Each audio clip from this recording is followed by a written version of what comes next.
Menopause ஸ்டேஜில் இருக்கிற females நிறைய பேர் நான் இந்த வீடியோவில் அட்ரஸ் பண்ண போகிற இஷ்யூவை ஃபேஸ் பண்ணியிருக்கீங்க. இதுக்கான சொல்யூஷனை வீடியோ எண்டில் நீங்கள் பார்க்கலாம். மெனோபாஸ்க்கு அப்புறம் யூரினரி ட்ராக்ட் இன்ஃபெக்ஷன் ரொம்ப காமனாக வருமா வராதா? வரும் அப்படின்னு சயின்ஸ் சொல்லுது, வரலாம் அப்படிங்கிறது நாங்கள் டாக்டர்ஸ் பார்க்குறோம். ஏன் மெனோபாஸுக்கு அப்புறம் ஃபீமேல்ஸுக்கு யூரினரி ட்ராக்ட் இன்ஃபெக்ஷன், அதாவது சிறுநீர் கிருமி தொற்று ஏன் அதிகமாக வருது அப்படிங்கிறதுக்கு சயின்டிஃபிக்காக நிறைய ரீசன்ஸ்.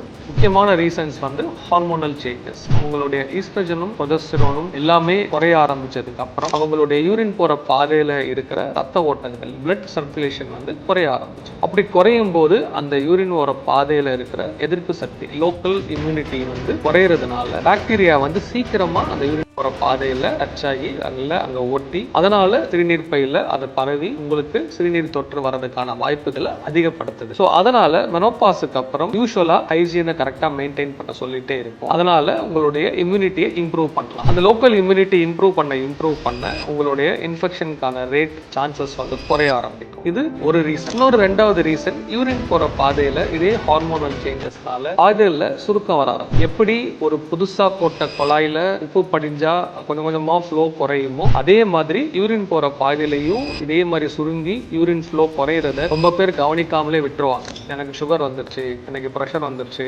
ஆப்ரேஷன் பண்ணிக்கிட்டேன், அதனாலதான் எனக்கு யூரின் மெதுவா போகுதுன்னு நாமளே யோசிச்சு தப்பா நினைச்சுப்போம். ஒருவேளை அந்த மாதிரி யூரின் மெதுவா போயிட்டே இருந்துச்சுன்னா நீர்ப்பையில யூரின் தங்க ஆரம்பிச்சிடும். அப்படி யூரின் தங்கும் போது இன்ஃபெக்ஷன் வரதுக்கான சான்சஸ் அதிகம். இந்த மாதிரி இன்ஃபெக்ஷன் வரவே வராம இருக்க வைக்கிறதுக்கு வாய்ப்புகள் இருக்கா அப்படின்னு கேட்டா நிறைய கைட்லைன்ஸ் இருக்கு, நிறைய மாத்திரைகள் இருக்கு, நிறைய ப்ரிவென்டிவ் மெஷர்ஸ் இருக்கு. இது எல்லாத்தையுமே உங்களுக்கு ப்ராப்பரா ஒரு யூராலஜிஸ்ட் சொல்லி கொடுப்பாங்க.